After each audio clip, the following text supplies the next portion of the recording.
Assalamualaikum warahmatullahi wabarakatuh. Good afternoon, how are you today?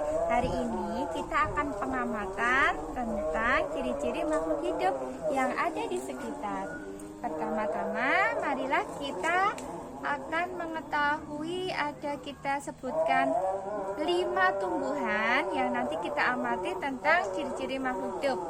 Ada yang bergerak atau tidak, kemudian bernafas atau tidak, memerlukan makanan, beradaptasi ataupun berkembang biak.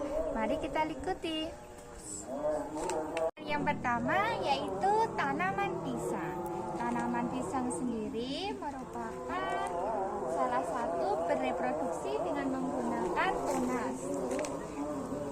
Walaupun tanaman pisang ini tidak dapat bergerak, tapi dia juga dapat beradaptasi melalui proses fotosintesis. Nanti kita akan melanjutkan tanaman yang kedua.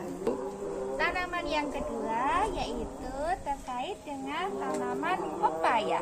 Pepaya memiliki struktur daun yang menjari. Ciri-ciri terkait dengan makhluk hidup diantaranya adalah untuk tanaman pepaya memiliki atau bereproduksi dengan cara biji yang dihasilkan dari bunganya. Nah, ini bunga nanti akan berbuah, kemudian buahnya nanti ada bijinya dan bisa ditanam. Termasuknya juga tidak dapat bergerak, tapi prosesnya nanti melalui fotosintesis juga. Ketiga. Tumbuhan yang ketiga yaitu adalah pohon atau Manihot utilissima. Dari bentuknya daun juga menjari ya, kemudian dia juga tidak dapat bergerak tapi melakukan fotosintesis. Pernafasannya juga dapat melalui permukaan daun atau di lentisanya. Untuk reproduksinya, untuk tanaman pada ketela pohon ini biasanya batangnya itu bisa menjadi tumbuhan baru. Kita potong kemudian ditanam lagi bisa menjadi tanaman baru, atau yang disebut atau juga bisa mereproduksinya menggunakan stek batang. 4 yaitu adalah bayam. Bayam juga termasuk tidak bisa bergerak ya, karena termasuk tumbuhannya. Nah, ini daunnya juga melakukan fotosintesis. Untuk reproduksinya biasanya menggunakan bijinya. Jadi kalau sudah dewasa dia dapat menghasilkan biji. Ketika biji jatuh ke tanah, dia akan menjadi tanaman baru. Tanaman yang kelima yaitu tanaman cabai. Coba diperhatikan. Cabai memiliki bunga yang nanti akan dapat tumbuh menjadi buah. Buah disebut ada bijinya. Ketika bijinya itu ditanam, reproduksinya berarti menggunakan biji ya. Kemudian daunnya juga dapat sebagai proses tempat fotosintesis. Coba diperhatikan, walaupun dia tidak berpindah tempat, tetapi tanaman cabai ini juga bisa dapat tumbuh dan bernafas. Tanaman yang keenam yaitu pohon jati. Pohon jati juga tidak dapat bergerak, tetapi dia dapat beradaptasi. Apabila di musim kemarau, dia dapat menggugurkan daunnya. Kemudian juga dapat melakukan fotosintesis dan bereproduksi. Tumbuhan yang ketujuh yaitu tanaman mangga. Jika diperhatikan, tanaman mangga itu menghasilkan buah. Di dalam buah nanti untuk reproduksinya menggunakan biji. Dan untuk keseluruhan dia juga dapat bisa bernafas, tapi tidak melakukan perpindahan tempat. Untuk reproduksinya tadi menggunakan biji, dan perkembangan ini dapat melakukan fotosintesis pada permukaan daunnya.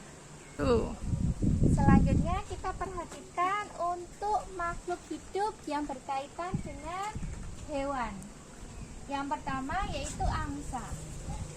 Coba diperhatikan. Angsa dapat bergerak ke sana kemari dan dia dapat makanannya yang tadi biasanya itu ada di lumpur dengan mencari cacing.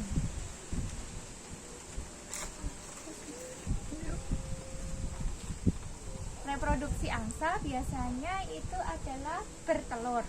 Nah, bertelurnya bisa dierami kemudian menjadi individu baru. Kedua yaitu ayam. Ayam termasuk juga dalam Aves. Sama seperti angsa, dia termasuk reproduksinya menggunakan telur juga. Dia bertelur, kemudian telurnya dapat menetas membentuk individu baru.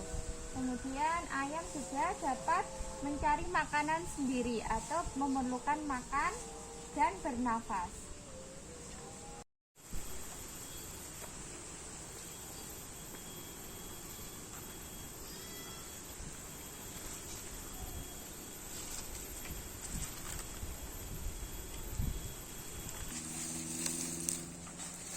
Hewan yang keempat yaitu kambing. Coba kita perhatikan kambing.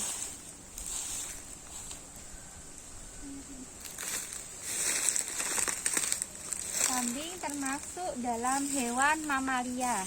Dia dapat melahirkan, membentuk menjadi individu baru ya. Mamalia berarti dia termasuk hewan menyusui, dapat bergerak, dan biasanya dia termasuk hewan yang makanannya berupa herbivora atau rumput-rumputan, dedaunan, dan tumbuh-tumbuhan. Hewan yang kelima yaitu ikan. Ikan dapat bergerak ke sana kemari. Pernafasannya biasanya menggunakan insang. Untuk proses makannya, ikan biasanya memakan fitoplankton atau zooplankton. Untuk selanjutnya dia dapat bernafas menggunakan insang tadi ya, tetap bernafas.